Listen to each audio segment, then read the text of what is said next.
Dr. Nick Gowland, Business Development Manager at the Graphene Engineering Innovation Centre, and you're watching our Challenges and Opportunities in Graphene webinar series from the University of Manchester.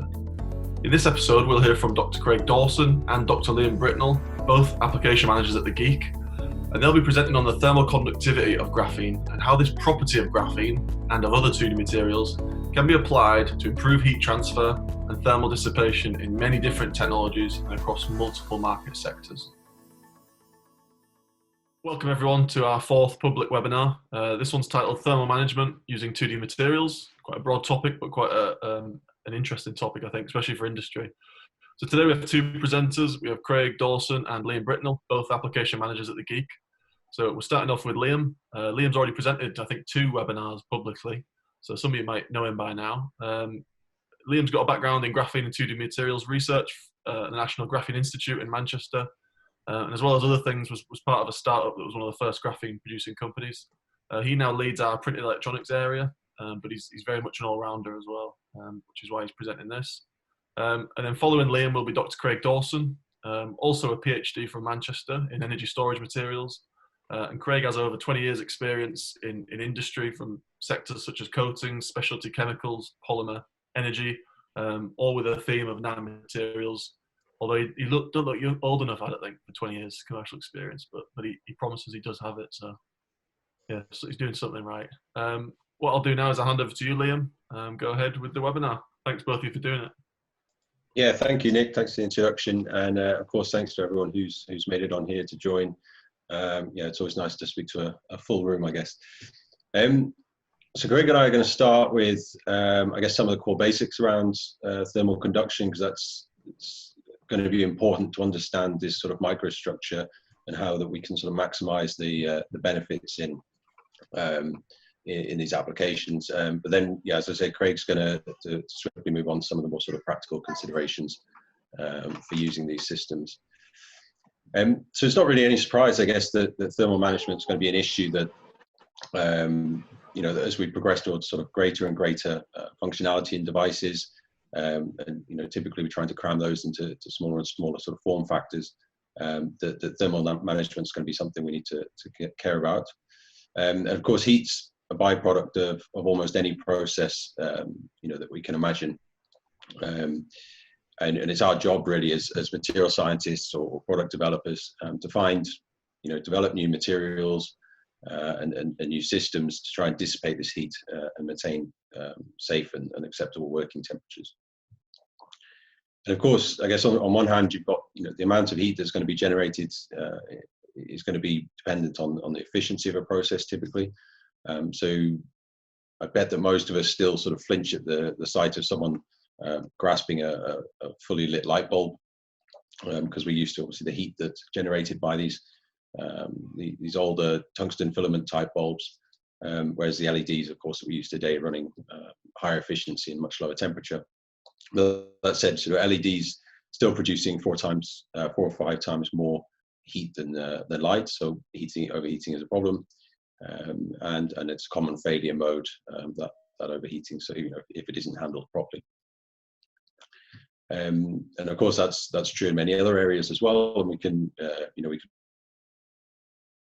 we're always trying to fit more and more, as I said, functionality into a given space, and that's the sort of thing we're trying to deal with. So, in terms of lighting, we've seen use of graphene and boron nitride separately being used to handle some of those problems there with some degree of success a number of years ago now.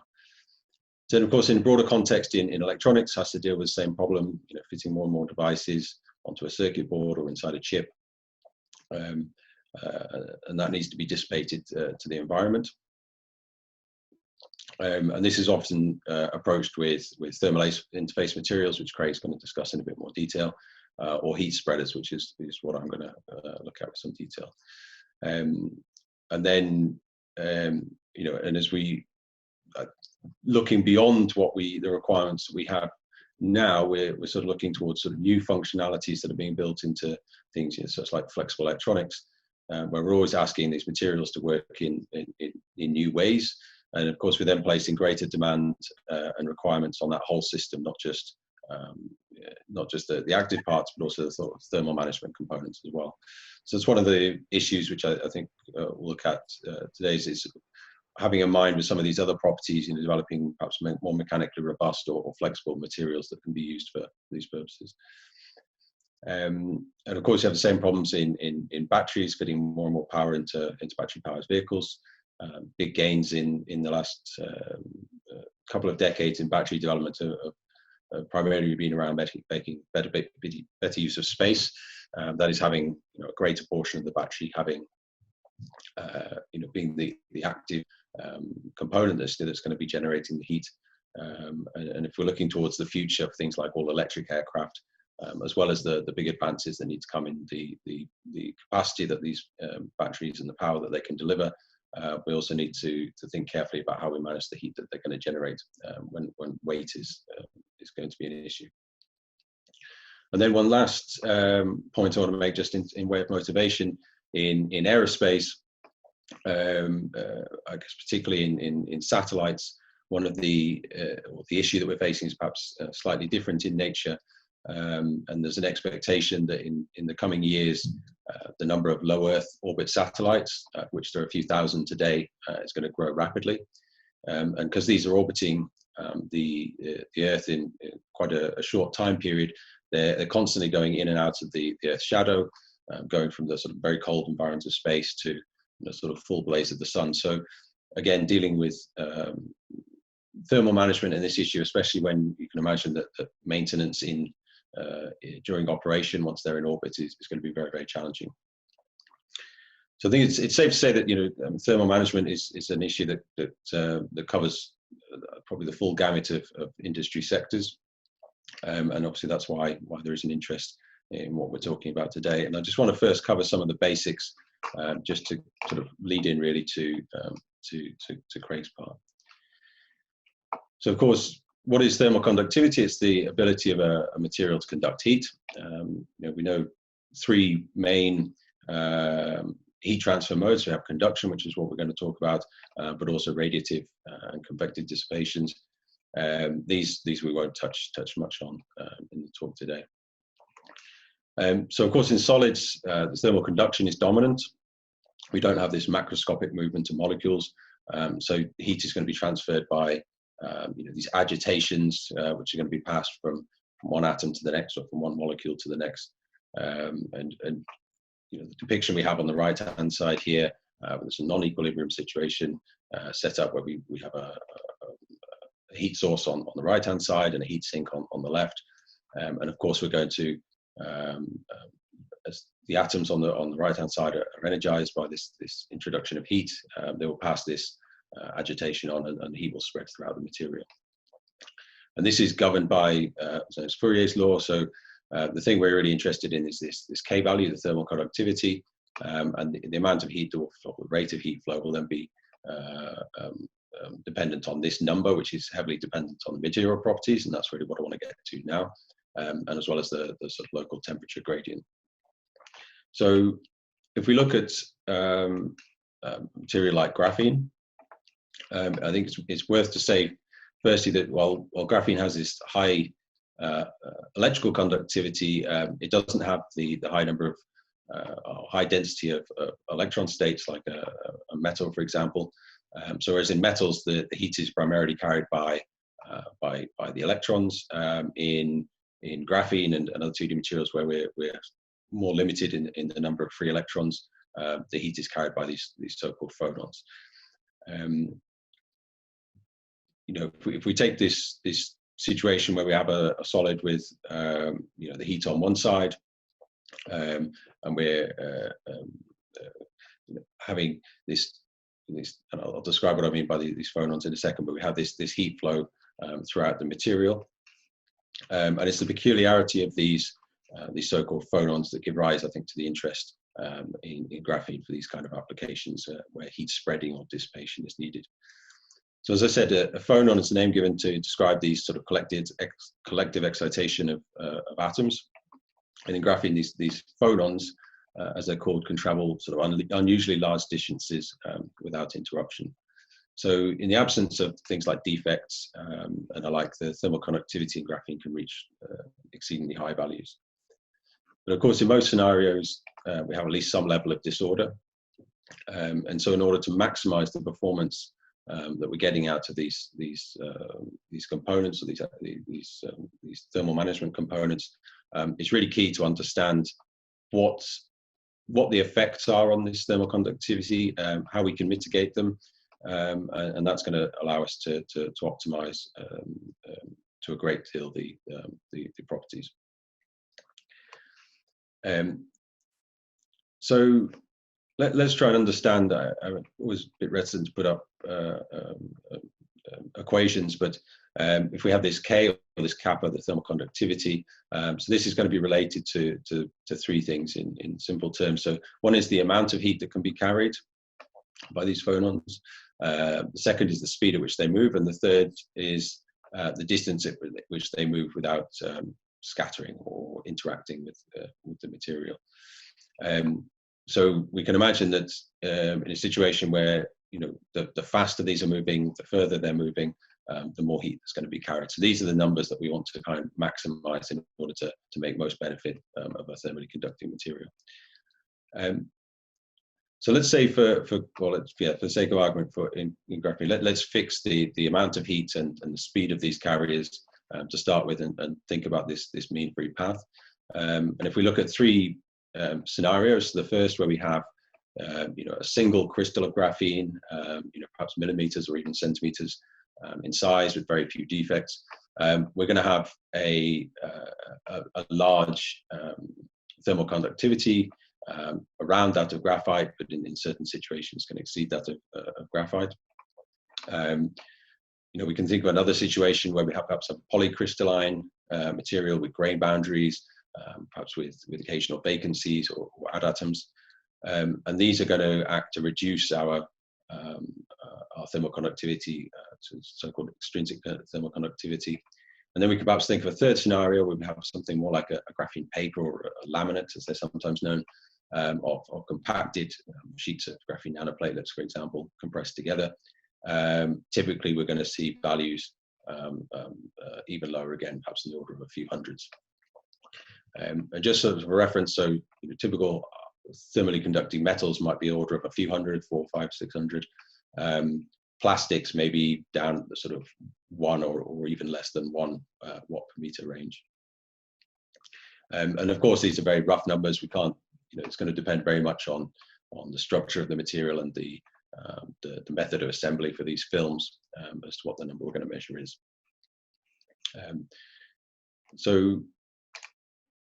And in way of reference, I just want to have a look at some other carbon materials. So carbon materials, whilst all being predominantly made of carbon atoms, cover a very, very wide range, and you can see this logarithmic scale here, going from materials like amorphous carbon, which are very poor conductors of heat, to materials like diamond and graphite, which are sort of well-known materials, which are among the better conductors we have that we know of. And of course, graphene sits towards the top under this, along with carbon nanotubes. So the reason for these large ranges that are given here, without going into all of the details here, but essentially we're looking at the low end at more disordered, perhaps nanodiamonds or low grain size graphites. And then as we increase the crystallinity, increase the crystal size, we get to these really sort of exceptional values, up above 1,000 or a couple of thousand watts per meter Kelvin. So I think the last thing that I wanted to make, point I wanted to make here, is really around the what's called the anisotropy of the thermal conductivity. So as I already mentioned, it's the efficiency with which this heat can be transferred is very related to this structure, and in graphite or graphene nanoplatelet materials, we have a much higher thermal conductivity within the plane as opposed to across these planes.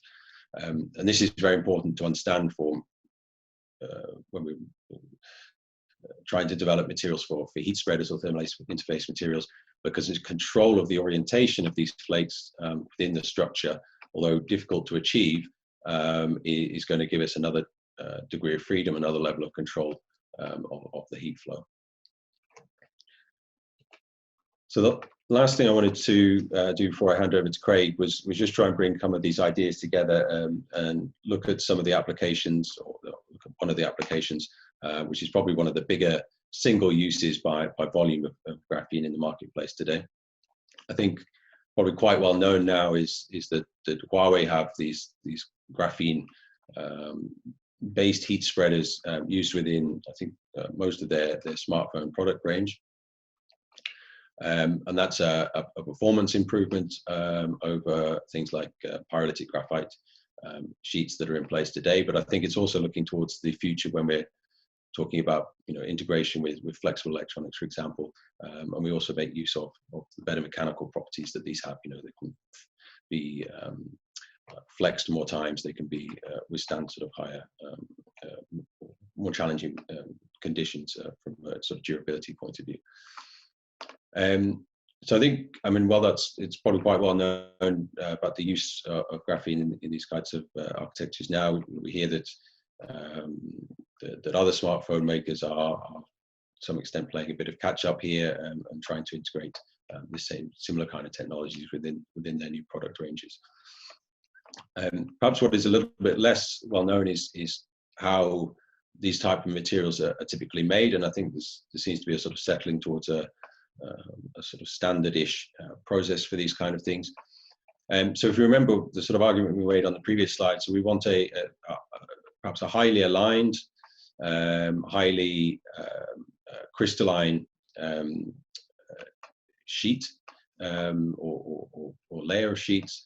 We want to have a reasonably high density, and we want a low defect level. So these are the things we're going to try and maximize in order to maximize our thermal conductivity.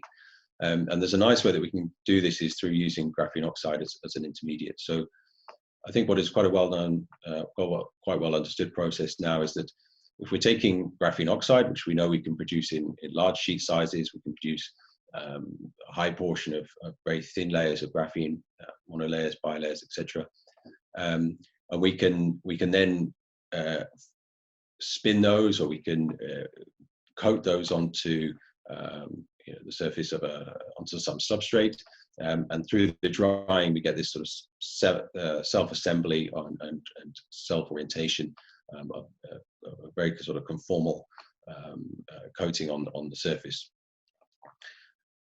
So this is great. This gives us two of the things that we're looking for: a large crystal size, a high level of orientation, a reasonable density. But of course, using graphene oxide, we have a very highly disordered microstructure. So we can think about doing things like hydroiodic reduction or ascorbic acid reduction, and this will take us to some degree to recovering these thermal properties. But what seems to be the most common process now, and being pushed forwards by people like Rod Ruoff's group at UNIST in Korea, groups in Chalmers in Sweden, and others, and also commercialized by companies like Sixth Element and their supply chain, is to use a very high temperature annealing step. So that might be at a few thousand degrees, and that removes these oxygen containing species from the surface.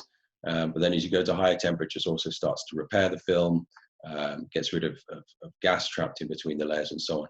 And we end up this I can use SEM image shown here, very highly aligned layer. It's robust enough to be handled more or less by your hands, and this can come then typically does come in the form of rolls, which can be implemented into some sort of die stamping and pick and place sort of process to integrate with electronics. Some other images you see here, so comparison between these graphene films and a strip of aluminium, which is perhaps 20 times thicker, 15 to 20 times thicker, and we're getting similar performance values for this much thinner film. And then the last point I just wanted to make in a comparison to what is perhaps the most widely used material for these kind of applications, the pyrolytic graphite sheets, we do get performance improvements, not step changes, but improvements of orders of 10–20%. But what we also get is a material that's much more flexible, much more mechanically robust, and easier to utilize in some of these sort of newer applications that are coming along. So I think that brings me to the end of the slides I want to present. So I hope that gives you an idea of, I think it's important to understand how the microstructure, maximizing the properties of thermal conductivity come from. And I think Craig's going to use that probably as a starting point to talk more about thermal interface materials and the practicalities thereof. Excellent. While you're changing over, there's a quick question from Terence from the Graphene Council. Sure. I think he was just asking about the importance of alignment. So even with a non-aligned graphene, would that be comparable to graphite or aluminium, or is the alignment really key? The alignment's really critical because you've got several orders of magnitude difference between the thermal conductivity within the plane as opposed to transverse. Okay. So if you want the heat to travel laterally, you want the alignment to be laterally. So that's fairly easy to achieve because that's the natural state which these flakes will assemble in. Mm-hmm. What is more challenging is probably where you want heat flow, perhaps on the back of a die chip for an LED, for example, and then you're having to think about how you can deliberately align those in a different way. Yeah. Okay. Well, maybe come back to that at the end as well from Terence, but up to you, Craig. Go ahead. Can you hear me okay? Yeah, we can hear you well. Yeah, so thanks, Liam. Thanks for covering all the clever stuff. So I'm going to hopefully not cover too much of the same sort of stuff, but obviously there's some overlap between what Liam has been talking about and what I'm going to be talking about. But I'm going to be talking in some detail about thermal interface materials. So Liam alluded to some of these failure modes in electronics, but it's not just electronics where these failure modes exist. But if we look at the pie chart on the left of the screen, we can see that 55% of all component failure in electronics is down to temperature, and that's predominantly due to over temperature of components.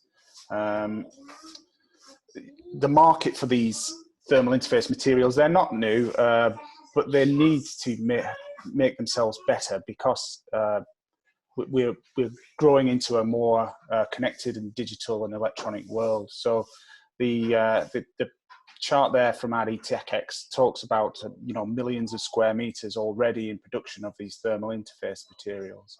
And if we combine that with some numbers from a different market review, and we assume that we're at kind of $2 billion today. By the time we get to 2030, 11% growth a year. We're looking at a market in excess of $10 billion. So it's a fairly sizable market to go for, and we can see why. If you can make out some of the writing on the right, it's very small. I've tried to kind of make it easier to read those by color coding them, but we can see an emerging electronic vehicle market, right from scooters through to trucks and other electronic vehicles. We've got the ever increasing amount of smart and mobile devices that we rely on, as well as increasing amounts of everyday electronics and applications for electronics growing. So why use thermal interface materials? If we go back to the analogy that Liam showed earlier on, where we have a heat source moving to a cooler area, the analogy I like to use most is a computer processor and a heat sink. So we've got our processor, it's generating heat, it goes to our heat sink. Our heat sink's great at radiating those and conducting and convecting those bits of heat away.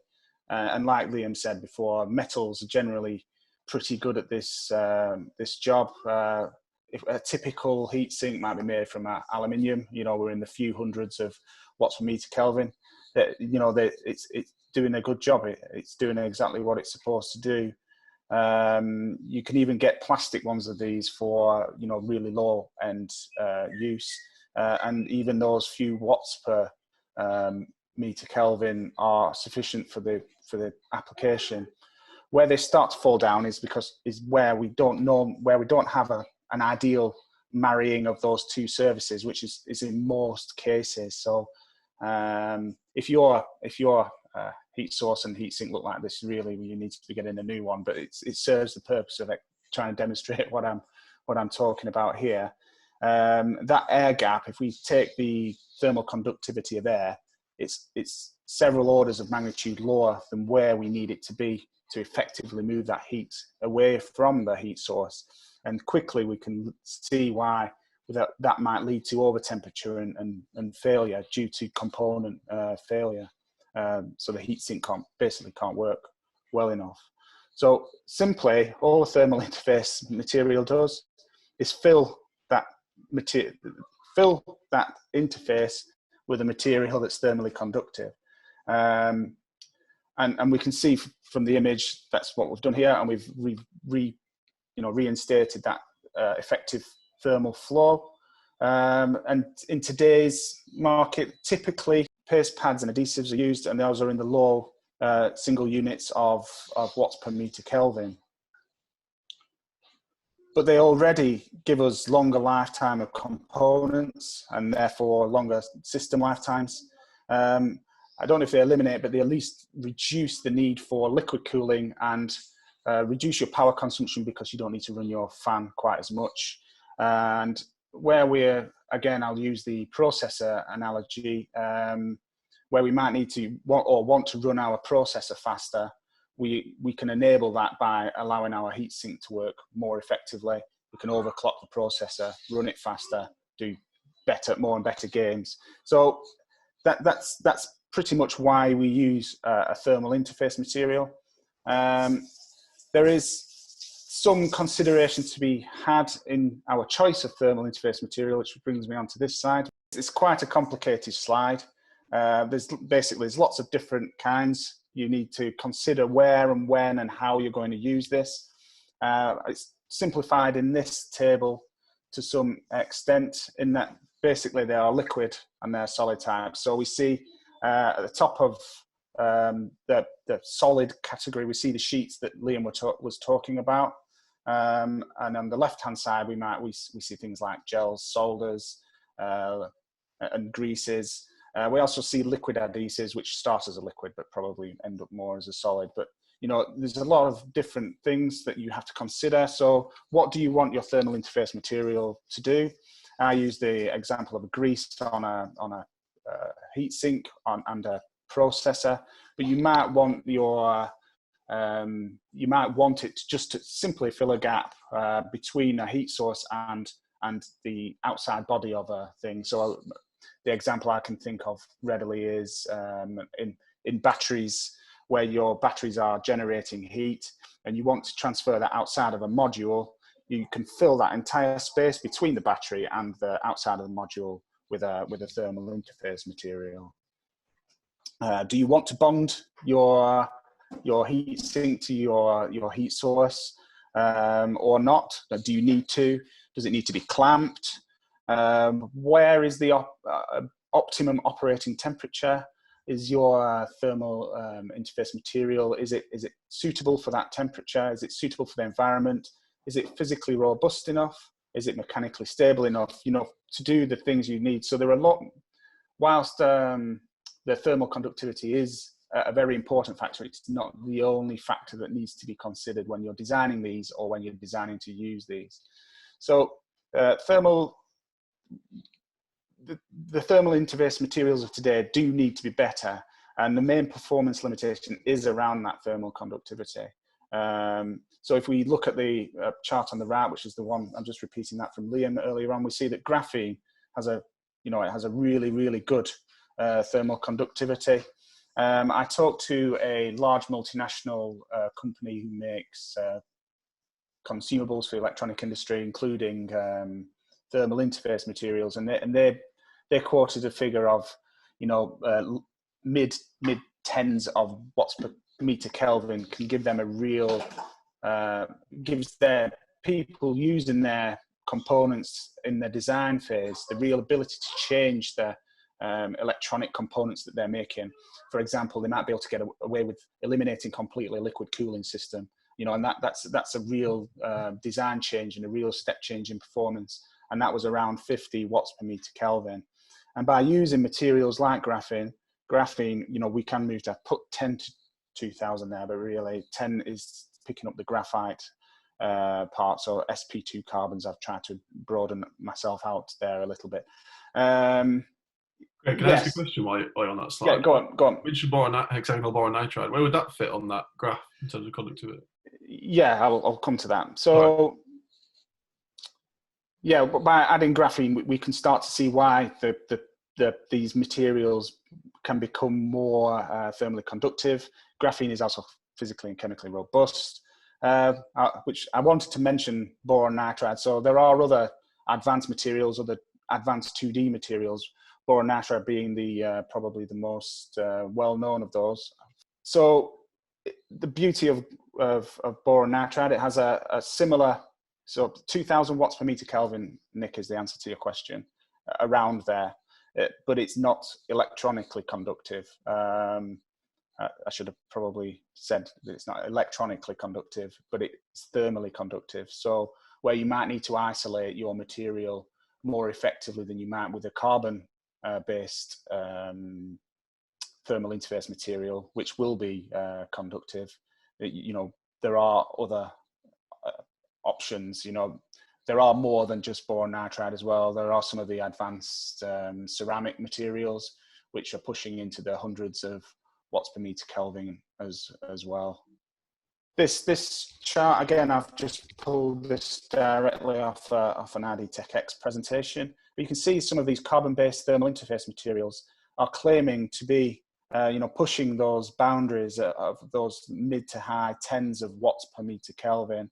There's graphene pads and CNTs predominantly making up those. But when I did a quick Google search of these materials, I couldn't really find anything pushing those. So we've got the heat spreading sheets that Liam alluded to at around 2000 watts per meter Kelvin, and similar sheets to those from Panasonic.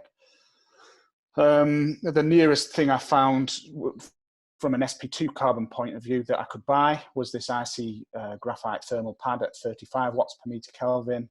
The pastes and greases, again, it's alluded to in the previous slide that they're in the kind of late single digits, early tens at best, and not really offering that step change in performance that we were expecting to see from the from the addition of graphene. I just wanted to pick out a special case here as well. So whether fairly or unfairly, thermine here on this chart, I've starred. This was an early entry into the graphene thermal interface paste market. And at the time, actually, 11 was pretty good in comparison to other thermal pastes that were around. But they got the design of it completely wrong. It was too thin. It oxidized and went brittled, and really wasn't fit for purpose. So it's just a word of caution when designing these and using these pastes, that you've really got to select the correct thing.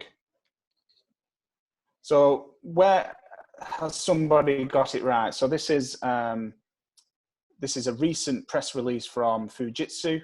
And they've made a nanotube, a nanotube-based heatsink. So if we take the example of graphene, I've lifted again this off one of Liam's slides. We see this lovely aligned sheet of graphene nanoplatelets, which that would work extremely well for a heat spreader where we're trying to move heat around within the plane to spread it out.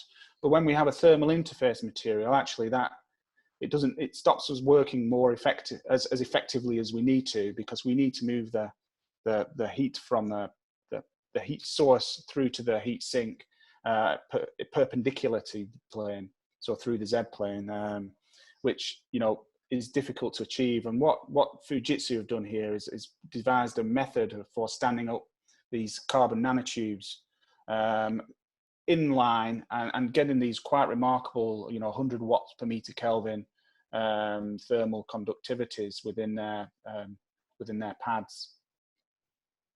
So in summary, on the thermal interface materials, we can use them pretty much just by simply filling in a gap. We can reduce power consumption, enable better performance, and extend the lifetime of our components. We have to consider what type, why we're using what we're using, when we need to use it, and what the conditions are where we're going to use it. And really, graphene can help us obtain these magical kind of 50 watt per meter Kelvin figures that are needed to really give step changes to how a system is designed. I also just wanted to touch briefly on nanofluidic cooling. Sorry, this is quite a new field. I'm not an expert by any stretch on it, but I just wanted to give you a feel for what other type of things are going on in 2D materials and thermal management space. So simply, we're suspending 2D materials within a cooling system in order to improve the cooling ability of those systems. And there's really two main commercial examples I could find of these systems. One is Flexigraph, which is an Australian-Swedish company that make graphene, and they're suspending their graphene in ethylene glycol and achieving 30 to 80% improvements in heat capacity. The other one that I found, or that I was aware of, was this from the High Value Manufacturing Catapult up in the Northeast, the Centre for Process Innovation High Therm project, where they're using functionalized hexagonal boron nitride to achieve much the same type of thing. I believe that their functionalization was done in a Haydale reactor, who are one of our partners, and I think the boron nitride was supplied by Visarion, who are another one of our partners. And I think the key to this is simply keeping, I say simply, it's probably not, but preventing agglomeration and settling over the lifetime of the liquid in quite demanding thermal profiles and pressure profiles. You know, it sounds simple, but it's probably not at all. And thank you very much. Excellent. Thanks, Craig. Thanks very much, Liam, as well.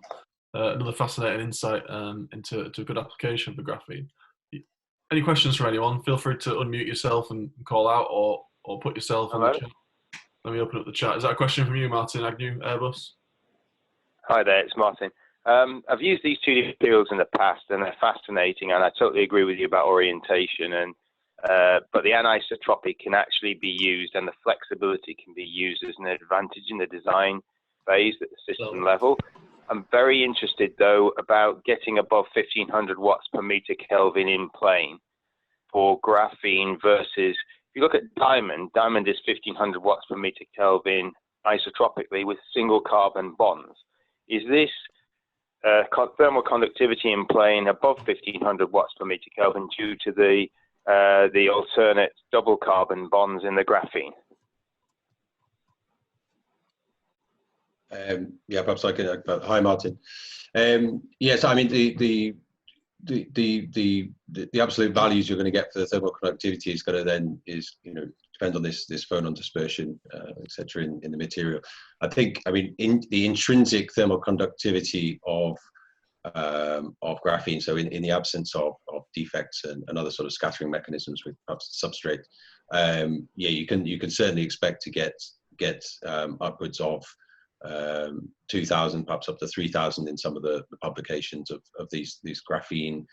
I mean, perhaps a graphene or graphite paper. So those numbers. The exact reason, the effect on the bond you have, I'm not perhaps able to answer. So I don't know if anyone's got another answer for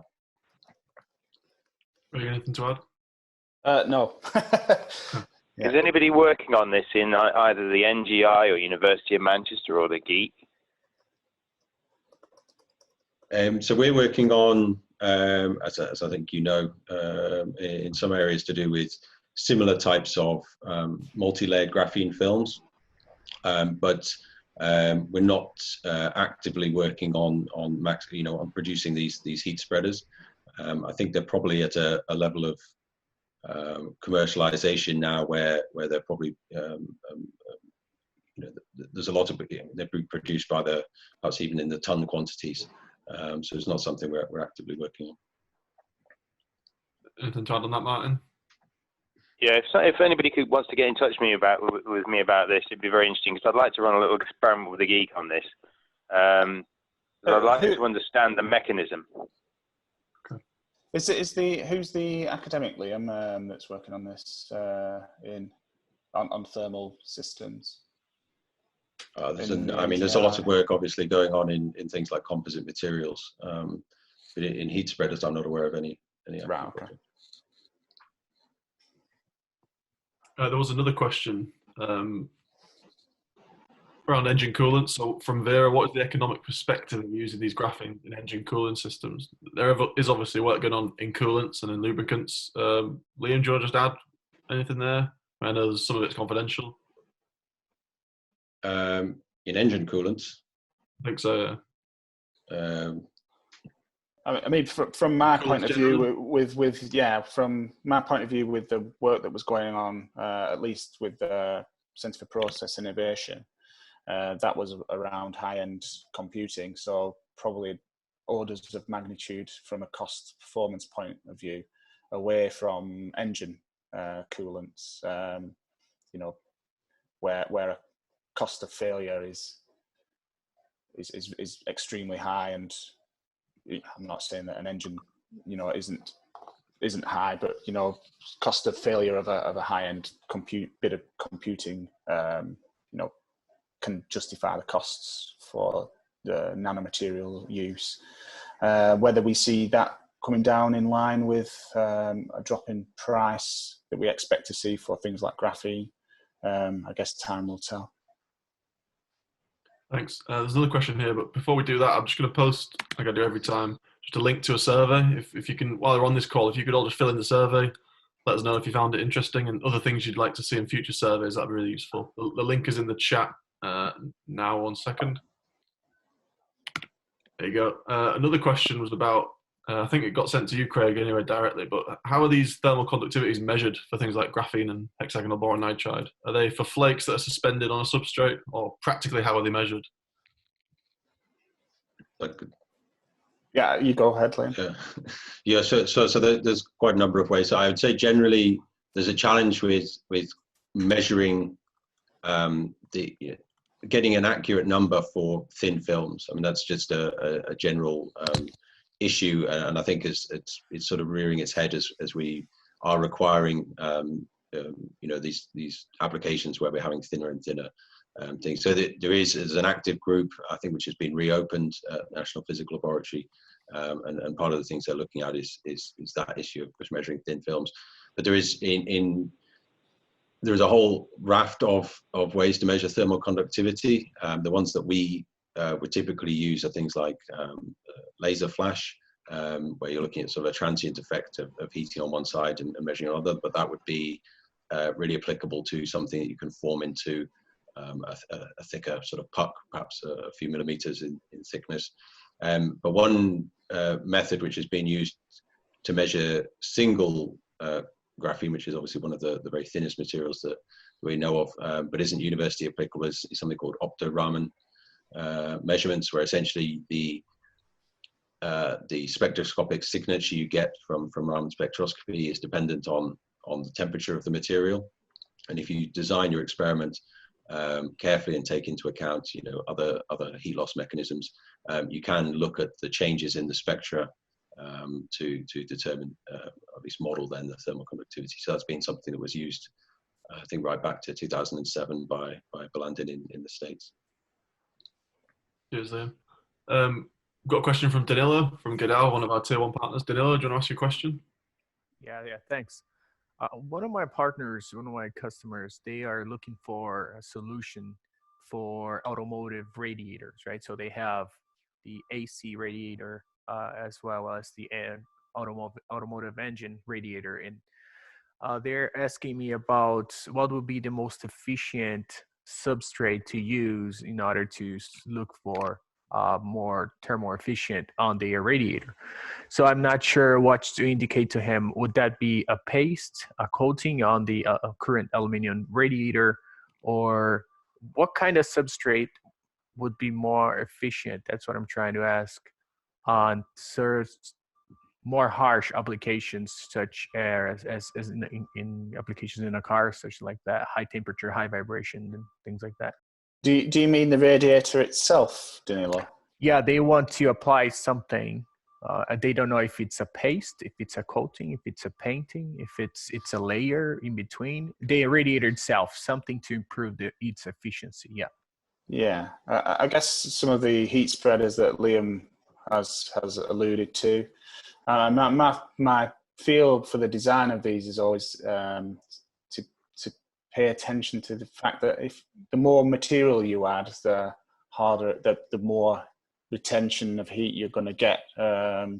So you're talking about very thin layers of added stuffs, or maybe even if you could incorporate a more conductive element within the radiator itself. We were talking to a sporting company who was looking at radiating heat away from an aluminium alloy, and was interested in adding graphene to that aluminium alloy in order to improve the thermal conductivity of the alloy itself through the addition of graphene, rather than adding another coating or a layer. If you were thinking of moving heat away from that radiator, then that's where a thermal interface material would be, should be considered. Any more questions from anyone? Nick, can you hear me? Yeah, we can hear you. I have a question. Yeah, go ahead. Hi. Very brilliant and informative presentation. Thank you both, Liam and Craig.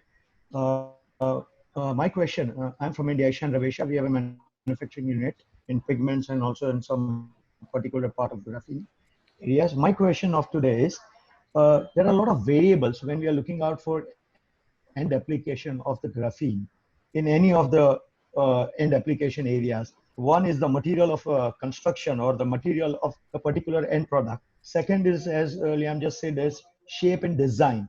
And the third is the percentage of the loading on the graphene. What would be the optimum loading of each and every different application?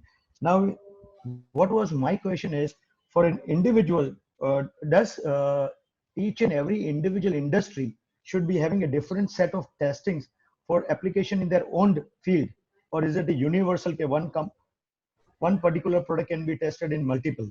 I find it's extremely challenging in this area to have one thing which is a 60% of this type of product can work for this type of industries.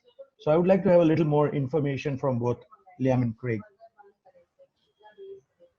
Yeah, I mean, even if we just picked on thermal interface materials, and even if we just picked on thermal interface greases and adhesives, then you're going to have a different formulation for one application as to another. And I think that's it's maybe a danger for graphene companies like yourselves, where you can go chasing a lot of different